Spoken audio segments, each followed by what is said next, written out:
ห้วยทับทันวันนี้อุดหนุนตะโก้ทำการค้าขายในร้านเนี่ยขอเจริญก้าวหน้านะครับ ขอเป็นผู้ที่มีบุญวาสนาที่สูงวันนี้นับแต่วันนี้เป็นต้นไปขอให้โชคดีครับ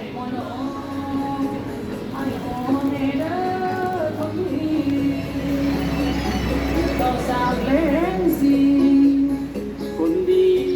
สิได้บ่ลา ตอนนี้ตะโก้พระราม3อยู่ร้านทองทางออกไปปางกู่อยู่ซ้ายมือนะครับจะวนๆออกไป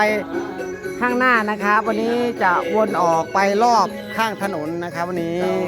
อยู่ซ้ายมือนะครับ ขอเชิญทุกท่านอุดหนุนหน่อยนะครับอ้ายนี่บอกจากใจน้องสิพอไว้ในใจอ้ายคิดหากเจ้าที่เอาสีแดงถ้าดองคำแพงอ้ายบ่สนใจสูงเพียงฟ้าอ้ายก็สู้ไว้ว่าแต่สามไว้หาบได้อยู่ดี